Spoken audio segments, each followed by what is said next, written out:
Yeah, thank you. And it's a different presentation from yesterday, so if anyone is doing a repetition, be ready for a new topic. But it will start the same. I will just briefly describe what we are doing. It's a vertical take of aircraft, so something which takes off vertically like a helicopter, but then all the tilt rotors move to the horizontal position and we fly with the speed and efficiency of a regular airplane. I will start with some general discussion about like air mobility and what kind of energy systems can we use and what sustainability features they have. And then in the later part describe what we chose specifically for Zuri. So this is the first Tesla in Czech Republic. It's mine. And I ordered it like in February 2012, so an eternity ago. And it arrived like 20 months later. And it's great. Like we probably all believe now that the electricity for the ground transportation is the way to go. So a lot of people like catch it this feeling. Okay, the electricity is great. Let's have everything electric. This is the future, and it sort of is. But for the aircraft, it's much more difficult because what works on the ground in the Tesla, there's like 600 kilograms, or even with the first Teslas, it was even more of weight of the battery alone. And it's okay if you're sitting on the ground, but it's a huge problem if you want to fly. For comparison, like a four-seater airplane altogether is 870 kilograms. So you cannot like fit 600 kilograms of battery on top of that. Like it doesn't really work this way. So, how to solve it? Little bit of physics. There's this ratio of energy per mass, watt hours per kilogram, and it's different for different types of fuels.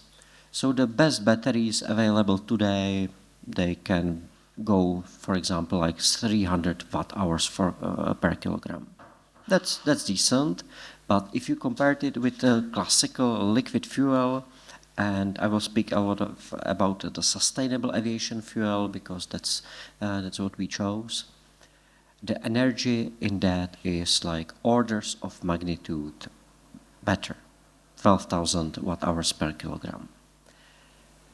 And the third option is hydrogen, and it looks awesome, like the energy is even like 3 times bigger. So it's pretty clear what's the right solution, right? Hydrogen looks great on the paper, or the specific energy of the fuel itself is great, but what most of the people outside, like the likes, ignore is the weight of the tank. So to store the hydrogen, you need to compress it highly, like 350 bars usually, or 700.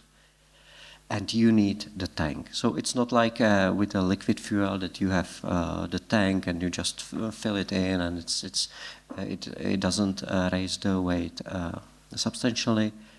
With hydrogen, it is like 100 kilograms of the whole tank, including the hydrogen, and just like 6 kilograms of that is the hydrogen that what you care about. So if you do the math, it drops a lot down. So hydrogen stands somewhere in between the batteries. It's better than batteries, but it's still significantly worse than the liquid fuel. So yeah, one more data-driven slide. People expect, okay, the batteries are getting better every month. I'm reading a new news from China and from laboratories all around the world that batteries are getting better. That's true, but it's really slow. Like if we just look at the rate of improvement in the decades, it's not improving. It is like steady level of something like 15% every 5 years, which is okay, but there will still be one generation where the hybrids have a huge advantage. The batteries are not catching anytime soon. So, what we chose for Zuri? I sort of foreshadowed it. Is the sustainable aviation fuel. That's the right solution. We can achieve quite a good technical parameters with sustainable aviation fuel, namely the range of 700 kilometers, which is like 7 times longer usable range than the battery-powered competitors. So the practical value of like a hybrid-driven vertical takeoff aircraft compared to the electric only, battery only is huge. It's 7 times longer usable range and speed up to 350 kilometers per hour. We've already flight tested a large-scale demonstrator. This is like already like almost 4 years old photo, and we tested it a lot of times after that. So we can do the vertical takeoff and landing with a large aircraft already. And we are testing it with many subscale models. We have built like, I think more than 10, like 12 plus different models where we are testing the more risk parts of the flight, where all the tilt rotors are tilting. You can see it on here. All the 8 rotors are tiltable, so they can change position between what's needed for the vertical takeoff and for the efficient horizontal flight. Our main goal is the passenger travel, so single pilot and 4 passengers. It is not expected that you will buy the aircraft. It is more envisioned as Uber-like experience that you will on your mobile phone order a trip somewhere, and there will be on-demand travel operated by professional organizations. We can also do a cargo version, so it's the same aircraft. We don't do a different aircraft, but you can change the interior configuration. So take the seats out and then have a heavy cargo version of the aircraft. And the third important business use case, or not just business use case, for us is medevac, or search and rescue version, so something that is now done with helicopters mostly, but we can do it much cheaper, quieter, and safer.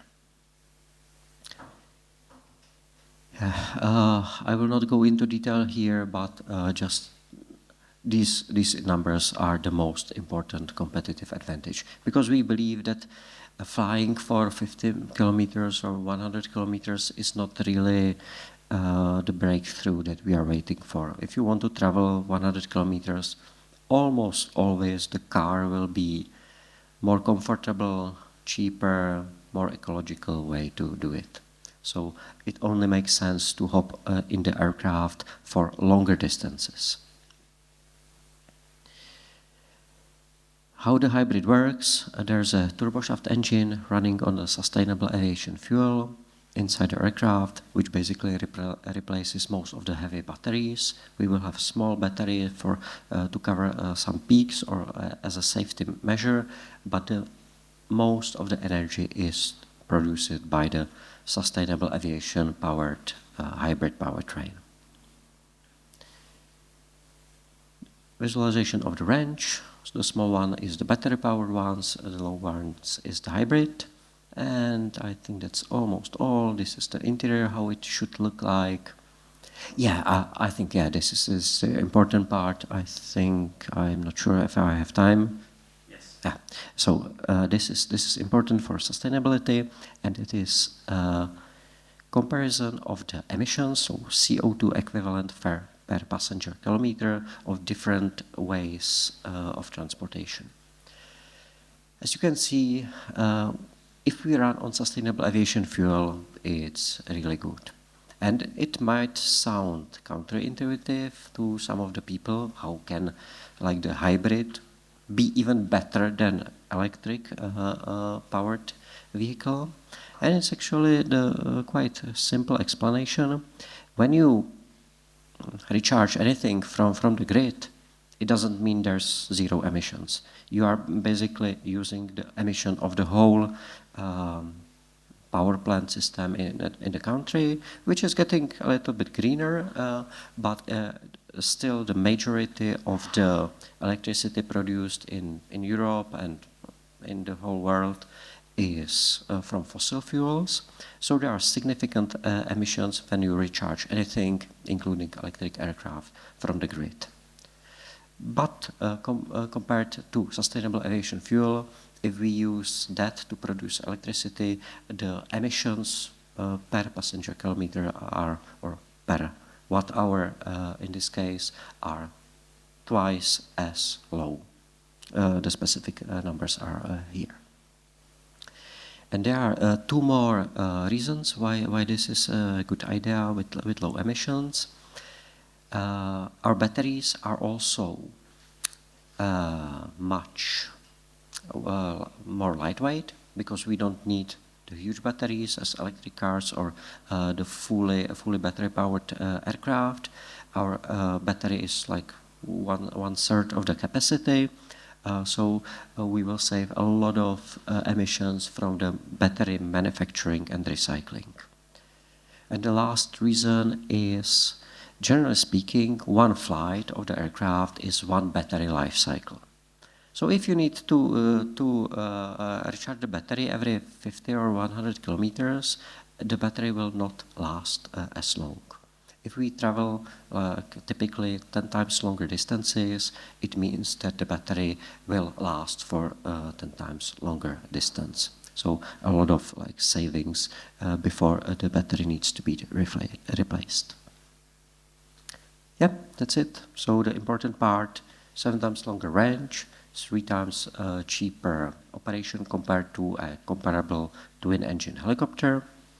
And we are here in Czech Republic, near Prague. So if you want to chat with us, you can see us downstairs for the next 2 hours, I believe, or reach me or join our social media.